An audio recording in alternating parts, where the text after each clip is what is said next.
No sabíamos en qué se convertiría COVID. No sabíamos cuánto duraría. No sabíamos lo malo que sería. Pero fue explotado, ¿verdad? Se explotó y se tomaron muchas decisiones que en última instancia pagaron para que la gente se quedara fuera del mercado laboral. Tenemos que deshacernos de ellos. Solo, por ejemplo, en Obamacare, durante la pandemia se introdujeron 2 cambios que siguen siendo la política actual. Uno, es que todavía tienen que volver atrás y hacer redeterminaciones para Medicaid. Así que si usted era elegible para Medicaid hace unos años, independientemente de lo que ha sucedido a sus ingresos, sigues teniendo derecho a Medicaid. 2. Se deshicieron del tope de esos subsidios de Obamacare, el tope de ingresos de esos subsidios de Obamacare. Así que ahora, si no tienes acceso a un seguro médico privado a través de tu empresa, independientemente de tus ingresos, recibes un subsidio de Obamacare. Sabemos a ciencia cierta que hay millonarios que reciben subsidios de Obamacare. Es absurdo.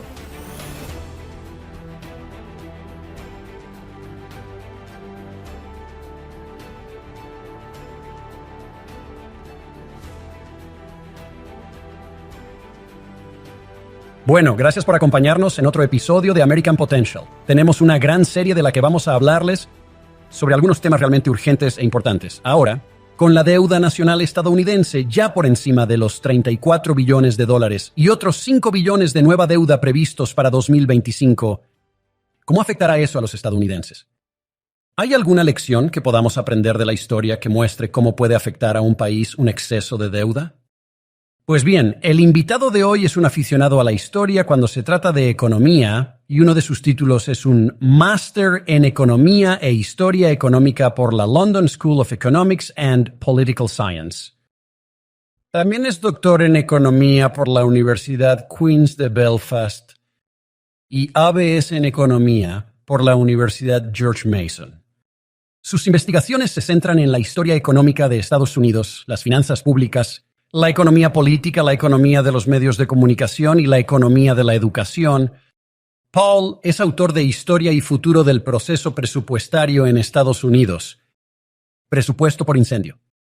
También ha trabajado en la Casa Blanca y en el Senado de los Estados Unidos. Así como grupos de reflexión, quiero dar la bienvenida a Paul Winfrey, presidente y director general del Centro de Innovación de Política Económica de Washington, D.C.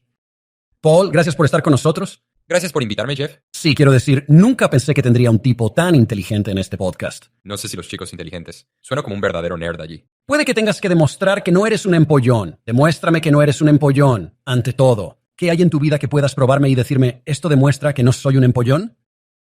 Estás atascado, Paul. Estoy completamente atascado. A lo mejor soy un empollón. Puede que sí. Tal vez lo sea, mira. Aunque seas un empollón, el mundo necesita empollones. Sí, se lo agradezco. Necesitamos unos nerds que nos saquen del problema en el que estamos. De acuerdo. ¿Por qué te atrajo tanto estudiar economía? Mucha gente es como, hombre, economía es un poco aburrido. Dime por qué te fascina. No tenía ni idea de lo que era la economía hasta que lo fui, creo. Casi un junior en la universidad. Creo que la gente puede hacerse una idea de otras cosas que me han interesado en el pasado. Sinceramente, la historia es lo que más me atraía en la escuela. Y un dato poco conocido sobre mí es que mi primer trabajo lo empecé cuando tenía unos 8 años. Fui aprendiz de tonelero en Colonial Williamsburg y lo hice durante unos 10 años. De hecho, ayudé a pagarle la universidad. Qué divertido, sí. Sabes, eso no es de empollones, ¿verdad? Sí, supongo. Podría haber usado eso. Tendré que dejarlo para la próxima vez. Pero lo que quería estudiar era historia. Pero la historia no es necesariamente una de esas cosas donde si vas a la universidad puede que no te den trabajo. Y siempre se me dieron bien las matemáticas. Así que las matemáticas fueron mi primer tema. Aunque jugué con la física y la física no era para mí. Empecé a tomar clases de economía cuando estaba en el penúltimo año, animado por mi padre y un par de compañeros de habitación que eran economistas. Y como has mencionado, fui a la Universidad George Mason, que es una escuela fenomenal para estudiar economía. Y así me entró el gusanillo. Y cuando yo era en el último año de la licenciatura, un profesor me dijo, ¿qué vas a hacer con tu vida? He dicho que no tengo ni idea de en qué estoy metido. Y él dijo, bueno, vas a ir a la escuela de posgrado, como todos aquellos que no tienen ni idea de lo que van a hacer con su vida. Y así. Y eso es lo que hice. Y Y aquí estoy ahora, que fue hace unos 25 años en este momento. Wow, eso es estupendo. Ahora también trabajaste en la Casa Blanca, ¿verdad? Sí. Cuéntanos qué hiciste en la Casa Blanca. Sí. ¿Y cómo fue eso? Sí, así que llegué a la Casa Blanca porque trabajé en el equipo de transición presidencial de 2016, de acuerdo. Así que había un tipo, su nombre es Ed Mise, que era Fiscal General de Reagan, Un icono. ícono absoluto del movimiento conservador. También trabajó en la Casa Blanca de Reagan, que me convenció para que me encargara de todo lo relacionado con el presupuesto de la Oficina de Gestión y Presupuesto, que forma parte del gabinete del presidente. Y así lo hice. Y luego, cuando estaban formando los equipos para ir a la Casa Blanca en diciembre de 2016, yo había trabajado en el pasado con algunas personas que iban a entrar en la administración. Se me acercaron y me dijeron, ¿quieres trabajar en la Casa Blanca? Y quiero decir, este no es un trabajo que ya sabes, estos trabajos no se consiguen todos los días. Y así, entré como director de política presupuestaria y subdirector del Consejo de Política Interior, lo que básicamente significa que era el número 2 en política interior para toda la administración. Y otro dato curioso, como has mencionado, trabajé tanto en el Congreso como en la Casa Blanca. La primera vez que estuve en la Casa Blanca fue mi primer día de trabajo en la Casa Blanca. Quiero decir, obviamente trabajar en la Casa Blanca es especial, ¿verdad? Muy poca gente consigue hacer eso. Francamente, tampoco mucha gente llega a trabajar en el Congreso, ¿verdad? Sí, claro. Y tuve la oportunidad de hacerlo hace muchos años, y siempre lo recuerdo con mucho cariño. Déjame preguntarte esto. Nos desviaremos de nuestra historia por un minuto. Siempre me encontraba paseando por el Capitolio, por ejemplo. Bajando las escaleras, a la derecha, por la Sala de las Estatuas, y me recordaba a mí mismo que Abraham Lincoln bajó esos escalones. Quiero decir, tienes una enorme sensación de, supongo, orgullo y de que estás ahí, estás en el mismo sitio. Ya, dígame, ¿ha tenido momentos así, sobre todo en la Casa Blanca o en el Capitolio? Sí, quiero decir, como aficionado a la historia, ya sabes, cuando pasas, ya sabes, hay un camino que solo el personal o los poseedores de insignias pueden tomar desde el ala oeste al ala este. Y cuando tomas ese camino, ves las marcas de quemaduras de cuando la Casa Blanca fue quemada durante la Guerra de los 18-12. Y, ya sabes, no está en la gira. Sí, sí, claro, es solo que te golpea en la cara. Es realmente, realmente genial. No, yo tuve esos mismos momentos. Sí. Bien, ahora has puesto en marcha el Centro de Innovación de Política Económica, EPIC se llama. Eso mismo, háblanos de eso. Sí. Una de las cosas que intentamos hacer con el Centro de Innovación de Política Económica es servir de puente entre más think tanks heredados como Mercatus y Cato y AI, que han estado generando todas estas grandes ideas de libre mercado a favor del crecimiento durante años y años. Siguen haciéndolo. Pero debido a que se especializan en estas ideas acerca de cómo, ya sabes, que ayuden a orientar a los responsables políticos sobre dónde queremos estar dentro de 10, 20 o 30 años, incluso 50 años en el largo plazo, se han convertido, y esto no es una crítica a estas organizaciones, pero se han vuelto menos interesadas en reunirse con los miembros del Congreso allí donde están y ayudarles a afrontar los retos que se les presentan en el momento. Y eso es lo que está haciendo Epic, ¿verdad? Así que estamos trabajando con esos generadores de ideas, pero también nos fijamos exactamente en lo que está haciendo el Congreso en este momento, en lo que necesitan los responsables políticos para tomar las mejores decisiones posibles en este momento, y generamos contenidos e información y luego los ponemos en contacto con recursos y expertos para ayudarles a poder tomar las mejores decisiones posibles. Sí. Bueno, y eso es muy necesario. Hablemos un poco del presupuesto. Déficit y nuestra deuda nacional. Eso es algo en lo que el estadounidense medio ni siquiera piensa en un día, ¿verdad? Pero les afecta cada día. Y cuanto mayor sea la deuda nacional, más les afectará. Y habrá un día de ajuste de cuentas en algún momento, muchos días de ajuste de cuentas por venir. ¿Por qué es importante que la gente preste atención a esa deuda nacional? Bueno, en primer lugar, es más bien un fenómeno reciente, que la gente está prestando menos atención a la deuda nacional. Los estadounidenses siempre han tenido esta relación de amor-odio con la deuda, que se remonta a la fundación. Y la relación amorosa vino con el hecho de que necesitas deuda para hacer cosas como luchar en guerras y expandirse, ¿verdad? Al mismo tiempo, odiaban la deuda porque representaba cosas como la corrupción pública. Veían demasiados casos en los que los políticos emitían deuda para luego enriquecerse y enriquecer a sus cuerpos. Y una de las cosas que hemos visto ocurrir en los últimos 40 años es que se ha producido una ruptura, en parte porque es menos probable que la gente vea los efectos de la deuda en su vida cotidiana que antes. Ahora eso está cambiando y hablamos más de eso si quieres. Pero ya sabes cómo, por ejemplo, cuando voy a hablar con, ya sabes, la gente que creció en los años 60 y 70, como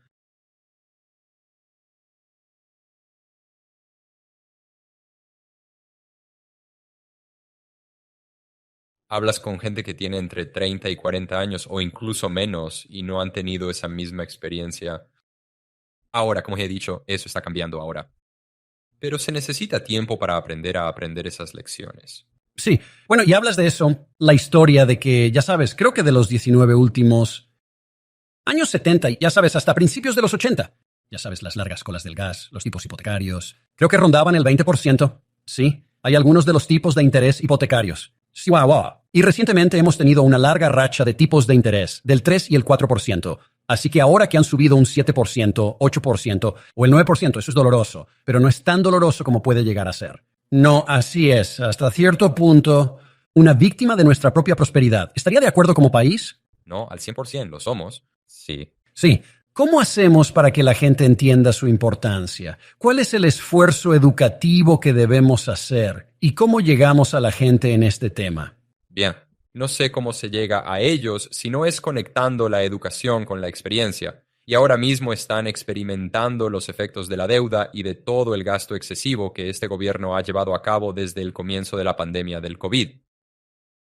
Hay una relación directa con el gasto excesivo y la inflación que hemos visto en los últimos años.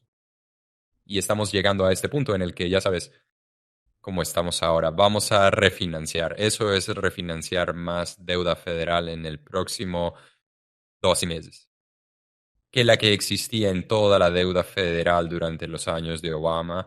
Es absolutamente increíble, ¿verdad? Y vamos a estar renovándolos a tipos de interés aún más altos que los que han existido en los últimos 15 años. Así que eso tiene costes en el mundo real, ¿verdad?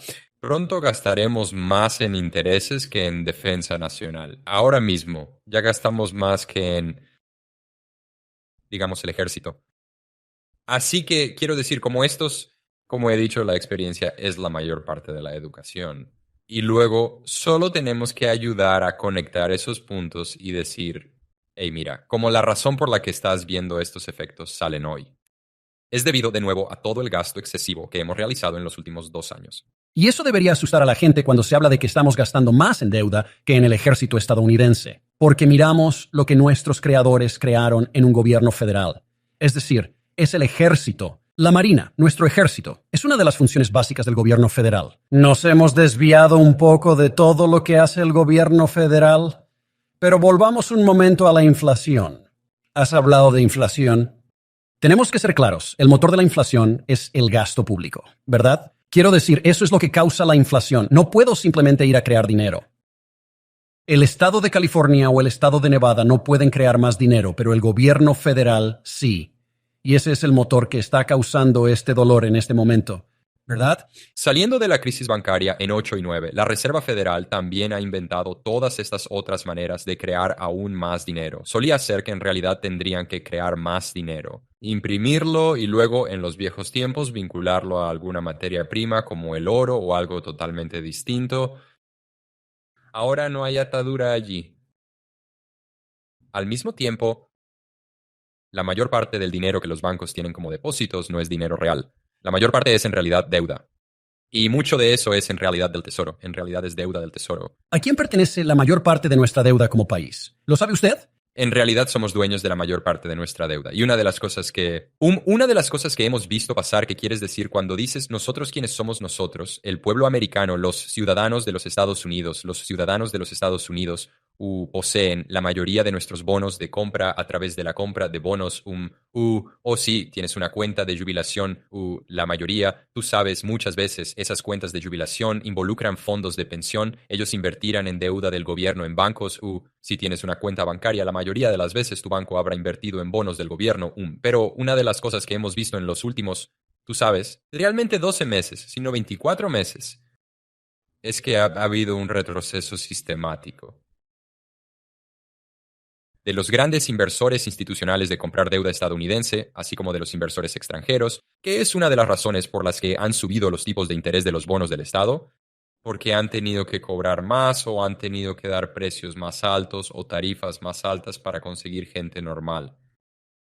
Así que los mercados libres funcionan, ¿no? Si no hay tanta gente que quiera comprar esos bonos u otros países o ciudadanos, entonces tienen que subir las tasas, hacerlo más atractivo. Así es. Wow. ¿Es interesante cómo funciona? No, lo es, sí. Bien, déjame hablar del precipicio fiscal. ¿Qué es el precipicio fiscal? Así que el acantilado fiscal es por lo que hay una brecha entre lo que es la política actual y lo que es la ley actual. Y hay un montón de cosas dentro de la economía que el gobierno federal ha estado haciendo desde el comienzo de la pandemia, pero en realidad se remonta todo el camino hasta 2017, que caducan al mismo tiempo. Eso incluye los componentes individuales de la factura fiscal de 2017. Así que todo lo de las empresas, bueno, todo lo de las grandes empresas que recorta impuestos Trump, esos son recortes de impuestos de Trump. Todo eso es permanente. Los recortes de impuestos a las pequeñas empresas expiran. De hecho, están a punto de expirar ahora mismo. Desaparecerán por completo a finales de 2025, al igual que todos los recortes de impuestos individuales. Así que si no pasa nada, los impuestos de la gente subirán. Los impuestos del ciudadano medio subirán entre un 7% y un 8%. La otra cosa que está ocurriendo es que todas estas pólizas de la era COVID también están expirando al mismo tiempo. La Oficina de Análisis Económico publicó las cifras del PIB del año pasado y un tercio del crecimiento anualizado que se produjo en 2023 se debió al aumento del gasto federal y estatal. Eso es insostenible. Es un subidón de azúcar, ¿verdad? Sí. Bueno, si todo eso desaparece al mismo tiempo que entran en vigor los recortes fiscales, al mismo tiempo que todos los precios que pagamos por los productos han subido un 20% en los últimos años. Nos enfrentamos a un precipicio fiscal de aproximadamente, dependiendo de cómo se mida, de 5 a 6 billones y medio de dólares que se inyectarán entre 2025 y 2026. Así que lo que va a ocurrir es que todos los grupos de intereses especiales van a descender sobre Washington, D.C. y van a decir, vamos a mantenerlo en marcha, ¿verdad? Sigamos con el subidón de azúcar. Y creo que no podemos permitírnoslo, pero tampoco podemos permitirnos que suban los impuestos de la gente, y no deberíamos esperar que lo hicieran porque ya están pagando precios más altos. Así que necesitamos un plan para hacer frente a esto, un plan para hacer frente a la deuda. Sí. ¿Cuál debería ser ese plan? Creo que hay que empezar por echar un vistazo global a lo que hace el gobierno. Y una de las cosas que ha hecho es gastar más de la cuenta en COVID. Hace un par de semanas tuve una conversación con algunos colegas internacionales y yo les contaba que todavía hay unos 135 mil millones de dólares de COVID sin gastar en las arcas de los estados y las administraciones locales. Y se quedaron atónitos. ¿Cómo? Espera un minuto, ¿hay 130? Es más de lo que Rusia gasta en su ejército. ¿Y es por culpa de COVID cuando terminó la pandemia? Es increíble, sí. Lo es, ¿verdad? Así que creo que hay que empezar por lo más fácil, lo recuperas, no permitas que la gente gaste ese dinero. Se acabó la pandemia. Tenemos que seguir adelante, chicos. ¿Y cuánto es eso? Unos 135 mil millones de dólares. 135 mil millones de dólares. Sí, 135 mil millones de dólares. Y luego creo que lo segundo que hay que hacer es empezar por hacer todo lo posible para que crezca la economía, ¿verdad? Así que ya sabes, tengo muchos amigos ahí fuera y son de buen carácter y son frikis del presupuesto como yo. Y miran el presupuesto federal y dicen que los conductores de nuestro lío son los programas de derechos, la seguridad social, es Medicare, es Medicaid, es todo eso. Yo digo, tienes toda la razón, estoy completamente de acuerdo contigo. Al mismo tiempo, el votante americano medio en particular sabe que hay una cantidad masiva de despilfarro. Claro, como no solo todo este gasto COVID que necesita ser recortado. Sí, claro, que están gastando en, ya sabes. Así, por ejemplo, mi equipo fue y miró esto y encontramos que una ciudad fuera de Chicago, Illinois, utilizar parte de su dinero COVID para poner duchas industriales para que pudieran lavar a los elefantes cuando el circo llega a la ciudad. Quiero decir, ¿es esto realmente? ¿Es esto lo que deberíamos? Quiero decir, esto es increíble. Es irreal. Es irreal. Quiero decir, son que están poniendo en los sistemas de riego y campos de golf y la construcción de piscinas y haciendo todas estas cosas que literalmente no debería estar haciendo. Sí, claro. Tenemos que recuperar eso. Hay que empezar por un planteamiento gubernamental holístico y también hay que empezar por hacer crecer la economía, cómo podemos desregular, ¿verdad? ¿Cómo podemos aumentar la tasa de población activa? La tasa de actividad está en mínimos históricos. Epic publicó un informe hace una semana y media que la gente puede encontrar en nuestra página web y que analiza el desglose de los diferentes grupos demográficos y cómo y quién está trabajando más de lo que trabajaba antes de la pandemia y quién está trabajando menos de lo que trabajaba antes de la pandemia. Y encontramos algo que es realmente interesante. Y eso es que, ya sabes, los mayores trabajan menos, pero es de esperar que se jubilen, ¿no? Mucha gente tomó la COVID como una oportunidad para salir del mercado laboral, pero todos los grupos demográficos, excepto uno, está trabajando en la actualidad a tasas más elevadas que antes de la pandemia, incluidas las madres con hijos, incluidas las madres con hijos pequeños. Es decir, veinteañeros sin hijos. Los veinteañeros sin hijos van a la universidad y a instituciones de 2 años a tasas más bajas que nunca. Y tampoco están trabajando al ritmo que lo hacían antes de que empezara la pandemia. Y esto es un problema real por muchas razones diferentes que creo que son evidentes probablemente para los oyentes. Pero es que tu éxito a largo plazo en el mercado laboral depende tanto de esos comienzos tempranos. Tú sabes, conseguir un trabajo nada más salir de la escuela y empezar a ganar un poco de dinero y conseguir esos pequeños ascensos que llevan a ascensos mayores.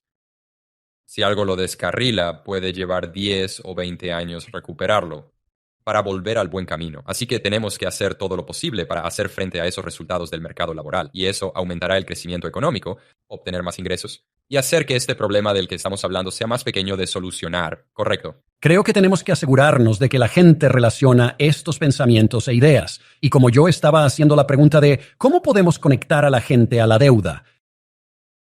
Pensé, ¿cómo lo conectamos con su vida? ¿Cómo conectar eso con una madre soltera en algún lugar que tiene que tomar la decisión? Es una elección más difícil hoy que hace 4 o 5 años debido a la deuda, debido a la inflación que se ha impulsado. De nuevo, esto tiene un impacto en el mundo real, creo, sobre los individuos. Pero cuando lleguemos al precipicio fiscal, eso se acelerará. Quiero decir, va a tener un impacto aún mayor en los individuos, ¿verdad? Creo que sí, creo que sí. Y una de las cosas que hemos visto suceder desde el inicio de COVID, y de nuevo, como ya sabes, de momento no encuentro ningún fallo en las decisiones de los responsables políticos. No sabíamos en qué se convertiría COVID. No sabíamos cuánto duraría. No sabíamos lo malo que sería. Pero fue explotado, ¿verdad? Fue explotado y se tomaron un montón de decisiones que en última instancia pagan a la gente a permanecer fuera del mercado laboral. Como necesitamos, solo por ejemplo, en Obamacare hubo dos expansiones principales de la asistencia sanitaria. Una fue una gran ampliación de Medicaid y los estados habían ampliado Medicaid. Y el segundo fueron estos subsidios de Obamacare. Durante la pandemia se introdujeron dos cambios que siguen siendo política actual. Uno es que todavía tienen que volver atrás y hacer redeterminaciones para Medicaid. Así que si usted era elegible para Medicaid hace unos años, independientemente de lo que ha sucedido a sus ingresos, sigues teniendo derecho a Medicaid. 2. Se deshicieron de la tapa en los subsidios de Obamacare, el límite de ingresos en los subsidios de Obamacare. Así que ahora, si usted no tiene acceso a un seguro de salud privado a través de su empleador, independientemente de tus ingresos, recibes un subsidio de Obamacare. Sabemos a ciencia cierta que hay millonarios que reciben subsidios de Obamacare. Es absurdo. Así que esto es solo pequeñas cosas que, de nuevo, se puede recuperar y creo que en última instancia te ayuda. Lidiar con usted, sabe, no solo nuestros desafíos inmediatos, pero los desafíos a largo plazo, porque usted está mostrando a los votantes, usted está mostrando al público americano que usted está dispuesto a hacer esto. Usted sabe pequeño, usted sabe níquel y centavo decisiones que en última instancia se suman a dólares. ¿Sabes? Pero eso nos pone en el camino de la reforma de algunos de los problemas más grandes también. Y eso es obviamente los derechos, sí, y eso es lo que estás haciendo. Sí, a través de tu trabajo en Epic, es llegar a esos propuestas de políticas. Las haces llegar a los miembros del Congreso y a otros para intentar ayudar a que se promulguen. Oh, sí. Y no lo hacemos solo en el sentido de una idea, ya sabes, como por ejemplo la administración Biden. Sacó una norma el lunes antes de Acción de Gracias del año pasado que cambia la definición de obligación. Todo esto es como hablar de DC, pero es, ya sabes, jerga legal. Pero cambia, sí, cambia la definición de obligación para que los estados y gobiernos locales puedan proteger este dinero de COVID. Y luego, en el extremo posterior. No sé si la gente vio esto, pero el tipo que está en la Casa Blanca a cargo de distribuir este dinero está ahora en la campaña de Biden. En el extremo posterior van a estos gobiernos estatales y locales y dicen gastad el dinero fuera y dad las gracias a la administración. Sí, claro, quiero decir, básicamente, están convirtiendo este dinero de COVID en un fondo para sobornos. Y si fueras realmente cínico, un fondo para sobornos de campaña. Así es. Así que una de las cosas que mi organización está haciendo es que trabajamos con unos 40 miembros de la Cámara de Representantes y unos 10 miembros del Senado para escribir una carta al Departamento del Tesoro diciendo que no tiene la capacidad de hacer esta regla. Encontramos muchos problemas en el proceso de promulgación de esta norma. Eso es importante porque ahora el Tesoro tiene que responder a ello. Están legalmente obligados a responder a eso, lo que ralentiza el proceso. Todo esto es como bloquear y placar cosas. Y el 1 de febrero. El Senado emitirá una ley de revisión del Congreso y tendrán que votar sobre la revocación de esa norma de una forma u otra. Así que no nos limitamos a decir que esto es un problema y que alguien debería hacer algo al respecto, sino que realmente proponemos cosas que el Congreso puede hacer en el momento y se las entregamos diciendo, aquí está la carta. Ir adelante y conquistar. Y luego estamos llegando en el extremo posterior y ayudarles y apoyarles. Sí. Has hablado de toda la gente que acude a Washington, de todos los intereses especiales, y eso es lo que me gusta de Epic y lo que tú haces. Contrarrestarlo, ¿verdad? Sí. ¿Estás ahí por el contribuyente? ¿Para el ciudadano? ¿No estás allí para tratar de, ya sabes, conseguir algo que todos estos otros grupos están consiguiendo? ¿Qué pasa si no se hace nada para reducir la deuda? Seguirá creciendo al ritmo que lo está haciendo. Bueno, he publicado un artículo. Esto es, de nuevo, va a sonar a cosa de empollones, pero la gente debería ir a verlo. Y fue publicado en realidad no por Epic, porque lo escribí antes de empezar con Epic. Lo publicó el Paragon Health Institute, que es otra organización aliada. Un tipo llamado Brian Blaze, que trabajó conmigo en la Casa Blanca, y debería 100% tenerlos en tu podcast.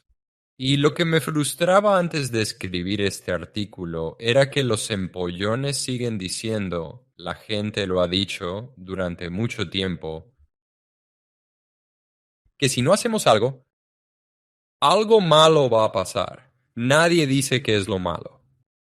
Lo que hice fue dar un paso atrás y preguntar a la literatura económica. ¿Bien? ¿Hay alguna herramienta que podamos utilizar para tratar de averiguar cuáles son esas cosas malas? Y luego también tratar de poner una línea de tiempo en esto.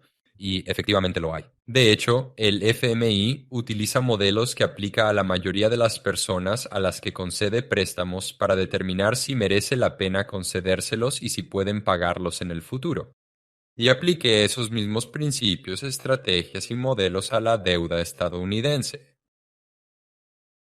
Y me di cuenta de que si no hacemos algo en la siguiente, de 45 a 50 años, entonces nos quedaremos sin capacidad de endeudamiento. Y lo que eso significa es que cuando tenemos recesiones, guerras, pandemias, lo que sea, cuando necesitamos pedir más dinero prestado que cuando ya tenemos previsto pedirlo, no podremos hacerlo, ¿verdad? La gente no nos prestará el dinero. ¿Cómo que no nos prestaremos dinero? Ya no seremos socios creíbles. El gobierno federal no será socio creíble de sus ciudadanos. Pero la realidad es que la gente lo sabrá con mucha antelación, así no tendremos que esperar 45 o 50 años. Gente en, digamos, de 25 a 30 años dirá, hey, espera un momento, tal vez no debería invertir en bonos del Tesoro de EU. Y esos tipos subirán y subirán y subirán y subirán, lo que hará que la deuda sea insostenible porque nuestra principal estrategia para hacer frente a la gestión de la deuda es refinanciarla o sacarla a flote en el extranjero, conseguir que los inversores extranjeros paguen por ella y ya no podremos hacerlo. Así que creo que algo viene, ¿verdad? Los mercados nos enviarán una señal pronto y creo que estamos empezando, sinceramente creo que estamos empezando a verlo ahora mismo. Si hablas con los grandes actores institucionales, te lo dirán.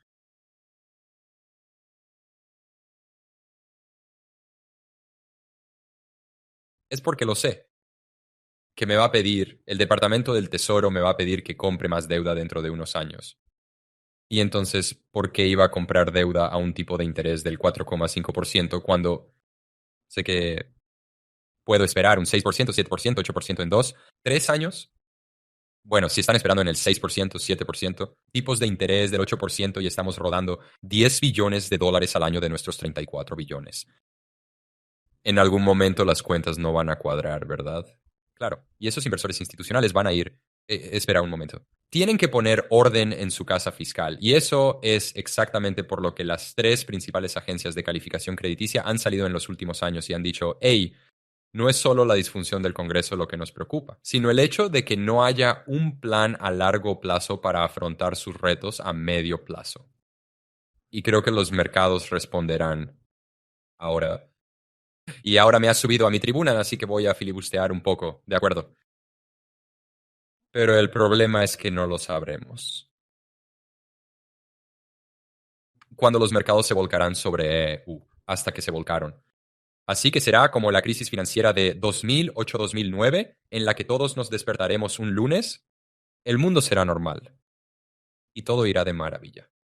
Y el miércoles, de repente, los mercados de bonos se vuelven locos y el Congreso tendrá que hacer algo. Y el secretario del Tesoro descenderá sobre el Congreso y dirá, mañana necesito un plan creíble de su parte para...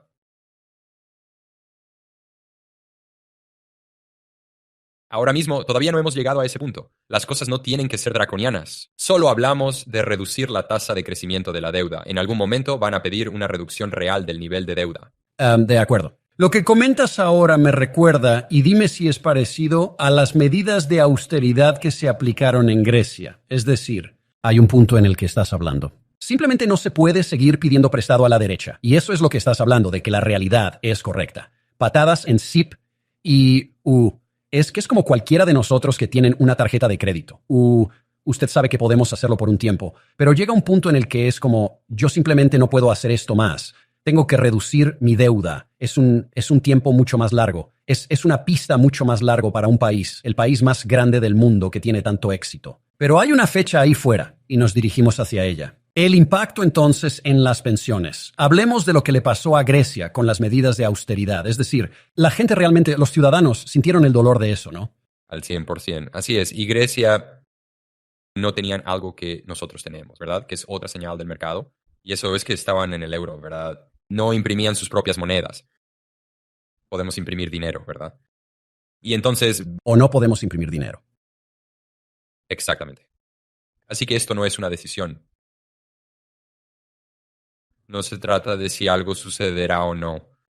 Se trata de si será una crisis de política monetaria. ¿Y será esa nuestra señal de mercado? ¿O será una crisis de política fiscal? ¿Responderán los mercados de bonos? ¿O tendrá la Fed que seguir imprimiendo dinero para compensar lo que hace el Departamento del Tesoro? Sí, claro. Así que, si fueras miembro del Congreso o presidente de los Estados Unidos, ¿qué harías tú? ¿Qué harías mañana si pudieras para darle la vuelta a esto? Obviamente, recuperar parte del gasto que estamos haciendo a niveles anteriores a COVID, ¿verdad? Recuperar ese dinero que COVID ha tenido por ahí. ¿Pero qué más? Creo que necesitas un plan creíble para contarlo.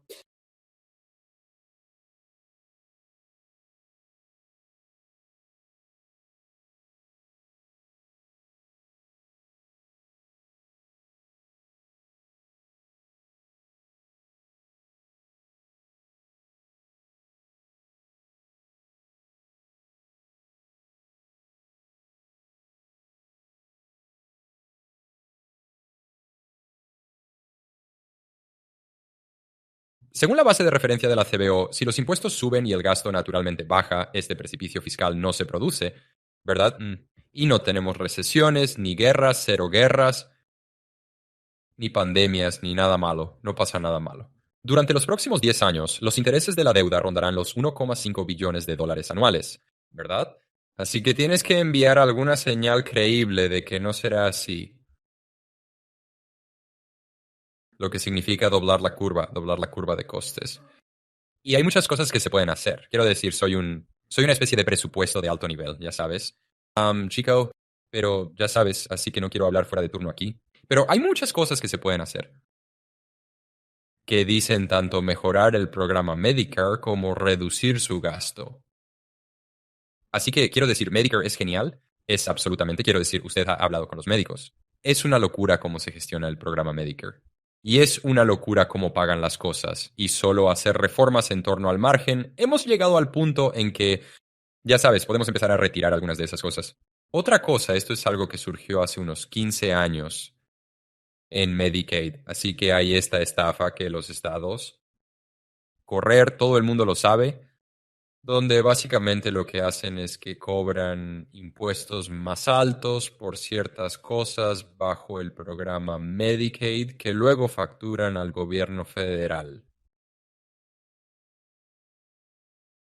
Y luego dividen el coste del impuesto con los hospitales. Se llama estafa fiscal a los proveedores de Medicaid. En 2011, cuando hubo este impasse sobre el límite de la deuda, había una de esas comisiones fiscales que surgen cada 15 años más o menos, de 10 a 15 años más o menos, y estaba siendo codirigida por el líder de la mayoría en ese momento, un tipo llamado Eric Cantor, y otro desconocido llamado Joe Biden. Joe Biden llamó a esto una estafa. Dijo, chicos, si no podemos hacer algo con este impuesto a los proveedores de Medicaid, como qué estamos haciendo aquí, vamos. Esto es absolutamente ridículo. La eliminación del impuesto a los proveedores de Medicaid ahorraría $500 billion en 10 años. Esa es la cantidad de dinero que se está filtrando del contribuyente federal para ir a las arcas estatales. Y no lo gastan en sanidad. Esa es la locura. Se lo gastan en, ya sabes, hacer cosas como poner, de nuevo, nuevos sistemas de rociadores enfrente de, ya sabes, la casa del Estado y mejorar la capital de esa manera. Y tal vez, derecho que reduce la carga sobre los contribuyentes estatales a, ya sabes, para hacer cosas que de otro modo harían los gobiernos estatales y locales. Pero desconecta al votante local de las decisiones locales, haciéndolas pasar por los gobiernos federales, rompiendo el federalismo fiscal, que ya sabes, realmente es una especie de práctica fundamental de nuestro país. Creo que hay mucha gente en Washington que mira crisis en la que estamos, creo, ahora mismo y decir, es tan grande que no sé ni cómo empezar. No sé cómo empezar. Sinceramente, hablemos de lo que ocurre año tras año, el aumento.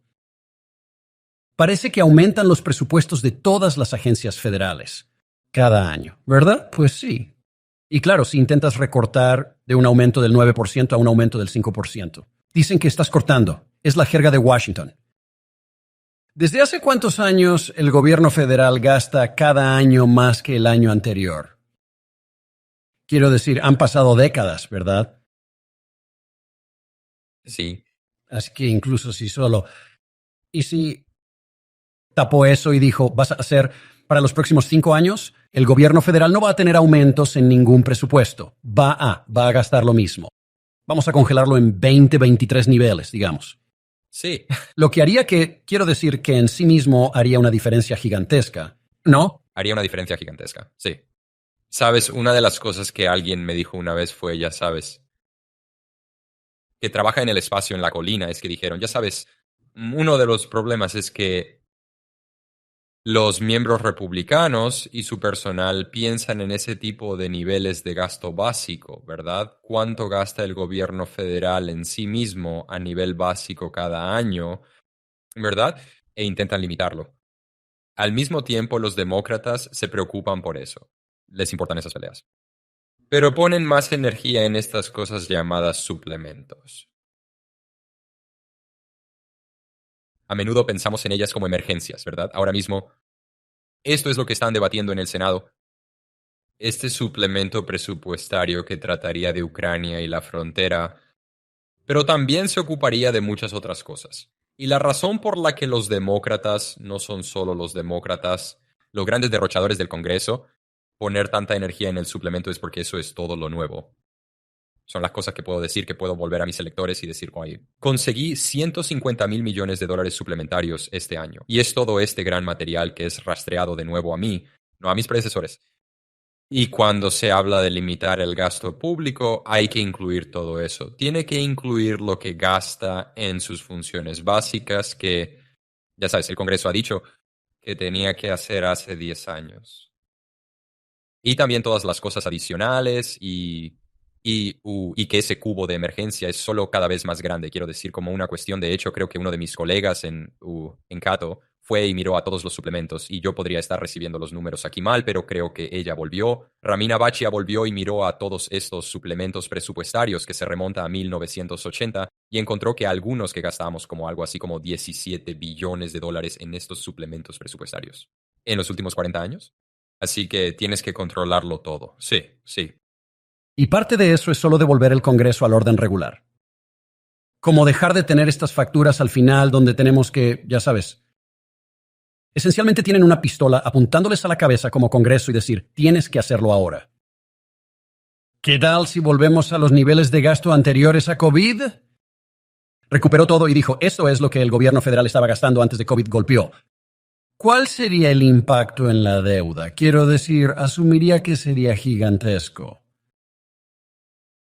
Salto adelante. Sí. Quiero decir, creo que los números más recientes que vi sobre esto, quiero decir, creo que ahorraría algo así como 3 billones de dólares en 10 años o 5 billones de dólares en 10 años. Así que sería enorme. Piénsalo. Ese es el tamaño del aumento de impuestos que va a afectar el próximo año. Bien. Y no está previsto que este año añadamos 5 billones de dólares, creo, a la deuda nacional. Sí, así que eso sería, quiero decir, eso es a lo largo de varios años, pero eso es un tercio o 3/5. Supongo que, y obviamente necesitamos hacer esto como país, reexaminar, ya sabes, una república constitucional. ¿Y cuál es el papel del gobierno federal? Ya sabes, creo que el gobierno federal está haciendo todo tipo de cosas que no debería estar haciendo ahora mismo. Si lo hiciéramos, la diferencia sería enorme. ¿Ve posible que lo hagamos o tenemos que llegar al momento de la crisis antes de hacer ese tipo de exámenes? Creo que tendremos que recibir algunas señales antes de hacer ese tipo de reexaminaciones, pero sí creo que hay pequeñas cosas que podemos hacer con un liderazgo correcto mientras tanto. Así que el presupuesto basado en cero es algo que hacen muchas empresas. Es probable que la gente haya oído hablar de eso. No entra en el presupuesto federal. Y eso explica el presupuesto basado en cero, para que la gente no lo haga. El presupuesto de base cero consiste básicamente en empezar desde abajo e ir subiendo. Empiezas sin nada. Empiezas sin nada y averiguas si lo necesitas o no. Y si el año que viene no lo necesitas, te deshaces de él o lo reprogramas. El gobierno federal presupuesta a partir del año pasado y da por sentado que todo seguirá igual. Y hay un componente presupuestario que no tiene sentido, pero también hay un componente programático que no tiene sentido, porque básicamente, por ejemplo, tomemos la NASA. La NASA es una agencia. Puede que no estés de acuerdo conmigo, pero soy fan de la NASA. Yo creo que la NASA debería existir de alguna manera, pero la forma en que han crecido a lo largo de los años, es uno en el que cuando los nuevos miembros del Congreso vienen y piensan en nuevas cosas que la NASA debería estar haciendo, muchas de las cuales la NASA no debería estar haciendo,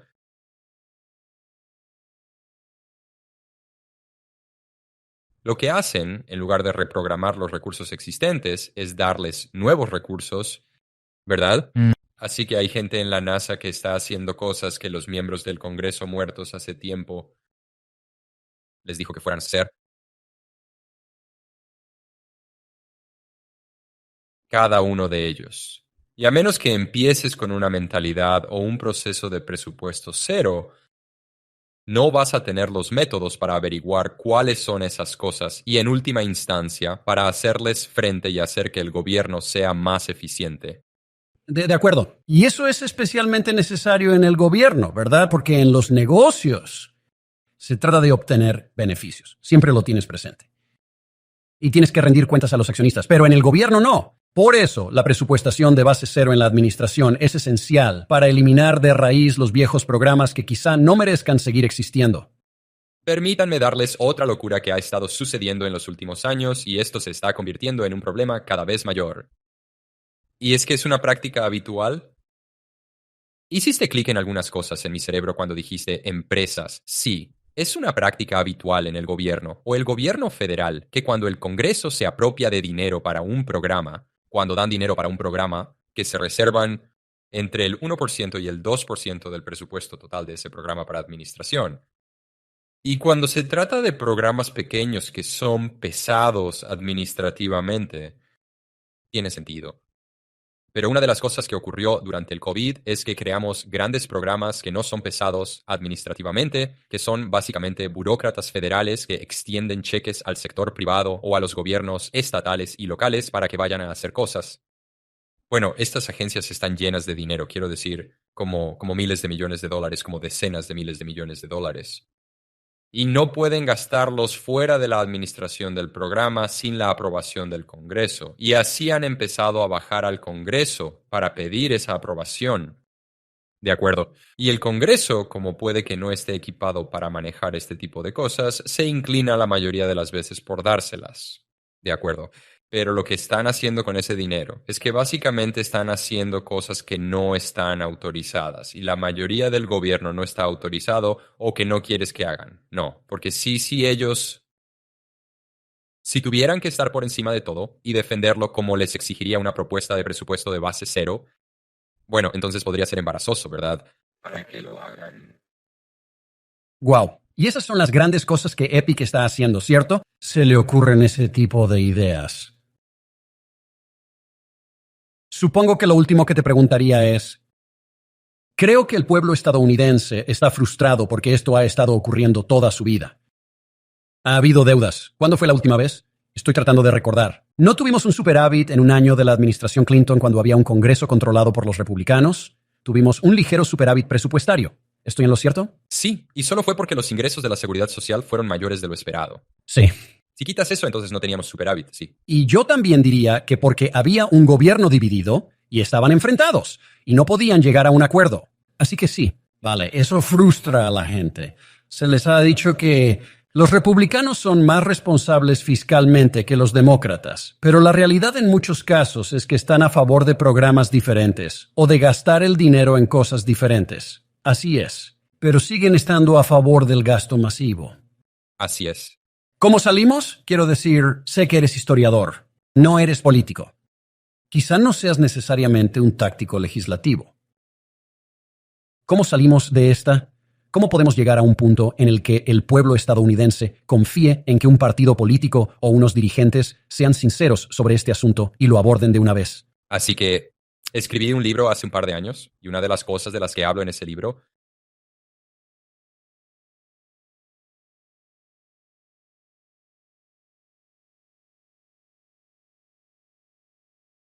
en la década de 1970, que es cuando se produjo el último gran cambio en el proceso presupuestario con la ley presupuestaria del Congreso, todos y cada uno de ellos se produjeron después de que el público se sintiera frustrado por la corrupción pública que se estaba produciendo. Todos y cada uno de ellos estaban frustrados por ver cómo sus representantes electos malversaban y abusaban de los recursos públicos y exigieron cambios.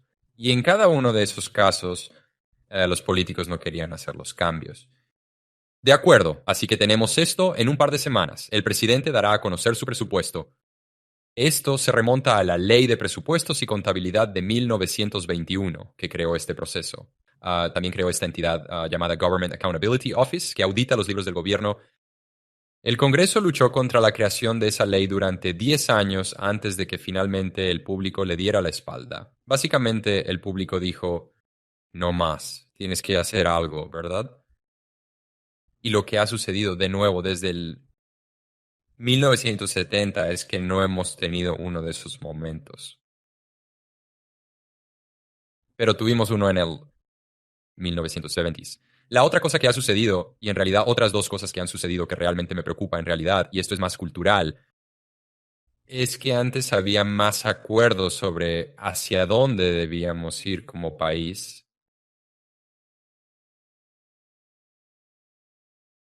Y lo que debería tener la política económica en general, ¿no? Antes era así. Quiero decir, si vas a leer los discursos de Jimmy Carter y los discursos de Ronald Reagan, ambos dicen básicamente lo mismo. Necesitamos más crecimiento, más productividad, menor desempleo y precios estables, ¿verdad? Esos serán los motivos fundamentales de la política económica. ¿Qué debería hacer la política económica? Obtienes todo tipo de respuestas, ¿verdad? Si te vas a la extrema izquierda, dicen que debería ocuparse del racismo sistémico y del cambio climático. Si te vas a la extrema derecha, podrían decir que debería animar a la gente a tener más hijos y, ya sabes, recortar impuestos, ¿verdad? Y no tengo ningún problema. La gente tiene más hijos y baja los impuestos, y espero que el mundo no se caliente demasiado para nosotros. Pero ese no es el objetivo central de la política económica. Y como nos hemos convertido en una especie de, ya sabes, desvinculados de esos objetivos básicos, no podemos medir si estamos teniendo éxito o no. Y eso nos lleva a grandes cantidades de desacuerdo entre los responsables políticos, pero también entre el público sobre lo que debería hacer el gobierno federal, ¿verdad? Así que esto se remonta a, creo, ya sabes, esta cuestión que ha planteado hace unos minutos de necesitamos tener una conversación nacional sobre qué hace el gobierno federal, qué hacen los gobiernos estatales y locales. ¿Y qué deberíamos esperar de las familias y las comunidades? Sí, al 100%.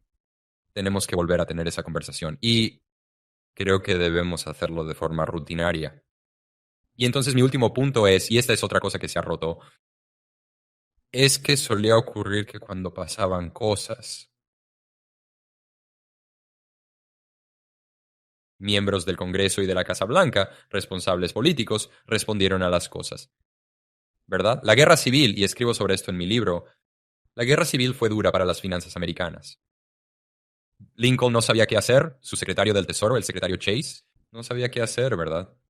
Pero resolvieron los problemas en el momento e idearon soluciones y eran flexibles. Y lo hemos visto de nuevo a lo largo de toda nuestra historia.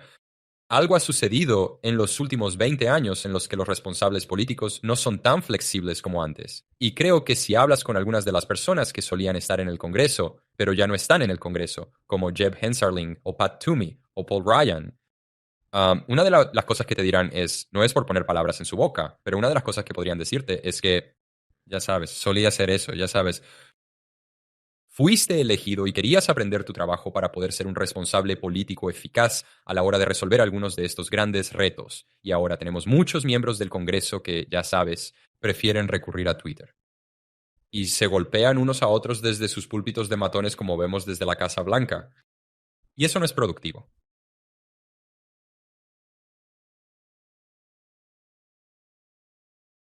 Se trata de una especie de solución cultural. Pero como país tenemos que exigir y esperar más de nuestros representantes electos y decirles no, os han enviado a Washington a trabajar. Apréndete el oficio y el trabajo. Resuelva estos retos. Sí, eso es muy cierto. Has mencionado algo que me intriga mucho. Estoy de acuerdo. Parece que Jimmy Carter y Ronald Reagan tenían el mismo objetivo en mente. No estoy seguro de si, como ha dicho, varios miembros del Congreso estarían de acuerdo en el objetivo final y en cómo debería ser. Y supongo que esa es la naturaleza divisiva de nuestras políticas y nuestra política. Sí, también tomas a Reagan, ¿verdad? Cierto, Reagan, ya sabes, mucha gente creo que lo ha hecho. Han reescrito sus propias historias alrededor de Reagan. Ya sabes, los partidarios de la oferta han dicho, es un gran recortador de impuestos y, ya sabes, pero los halcones de la defensa han dicho lo mismo a su respecto. Pero lo interesante de Reagan, cuando miro a Reagan como un historiador económico, tipo de dar un paso atrás, y es que Reagan hizo dos cosas. Lo primero que hizo fue mirar a los 70 y dijo que no funciona, tenemos que hacer otra cosa. De acuerdo. Y lo segundo que hizo fue reunir a mucha gente de diferentes campos. Tuvo un gran movimiento, Big Ten, que tenían opiniones muy diferentes sobre el funcionamiento de la economía y cuál debe ser el papel del Tesoro o del presupuesto o del Departamento de Defensa o de lo que sea. Y los reunió a todos bajo esta carpa del federalismo. Y básicamente dijo, ok, ustedes pueden estar en desacuerdo sobre cuáles pueden ser los mecanismos entre la deuda y el crecimiento económico, pero todos podéis estar de acuerdo en que deberíamos tener menos. Todos deberían estar de acuerdo en que deberíamos dar más poder a los estados. Todos deberían estar de acuerdo en que deberíamos reducir la regulación. Dicen que sí, que en eso estamos todos de acuerdo. Solo discrepamos en los mecanismos de por qué eso es bueno. Ellos dicen, vale, bien, ¿por qué no hacemos eso? Porque eso no es lo que hacíamos en los años 70. Y cuando miro lo que necesitamos en liderazgo presidencial en el futuro, y no es que necesitemos a Reagan, porque Reagan lo fue en su momento, pero necesitamos a alguien que pueda hacer el mismo tipo de cosas, que pueda decir, mira, en primer lugar, estoy intentando construir una gran carpa y tenemos que unificarnos en torno a los retos que tenemos ante nosotros en este momento, como cuáles son nuestros mayores retos en este momento y cómo nos apartamos de las cosas que sabemos que no funcionan y a las que seguimos volviendo. Y creo que si conseguimos un liderazgo en el Congreso y un liderazgo en la Casa Blanca que pueda hacer eso, creo que son algunos de los que, quiero decir, Epic va a trabajar con. Vamos a encontrarnos con los políticos allí donde están, así que eso es algo que los votantes deben exigir a sus políticos y llevar a Washington. Pero creo que sería algo realmente alentador y estupendo para el país. De acuerdo, Paul, no creo que seas un empollón en absoluto. Creo que en realidad se puede decir... Gracias. Me hubiera encantado que estuviéramos juntos en la universidad. Te habría llamado empollón, habría pasado el rato contigo y te habría escuchado y aprendido de ti. Así que gracias por su tiempo hoy. Muchas gracias. Te lo agradezco, por supuesto. Ya lo creo. De acuerdo. Bien, esto es algo que los estadounidenses tienen que resolver. Lo hemos hecho durante demasiado tiempo. Hemos permitido que los políticos discutan y discutan sin resolver los problemas del momento. Y es importante que exijamos como ciudadanos, y de eso trata Americans for Prosperity, de presionar a nuestros líderes para que cambien estas políticas. Tenemos que poner en orden nuestra casa fiscal en el Congreso, en la Casa Blanca y por los Estados Unidos de América y por el pueblo y los ciudadanos de los Estados Unidos. Ha sido genial hablar con Paul. Gracias por acompañarnos. Recuerde, la libertad y la libertad son tan preciosas. Nunca podemos olvidar lo precioso que es el don que se nos ha dado. Salid ahí fuera, luchad por la libertad. Lucha por la libertad. Gracias por estar con nosotros.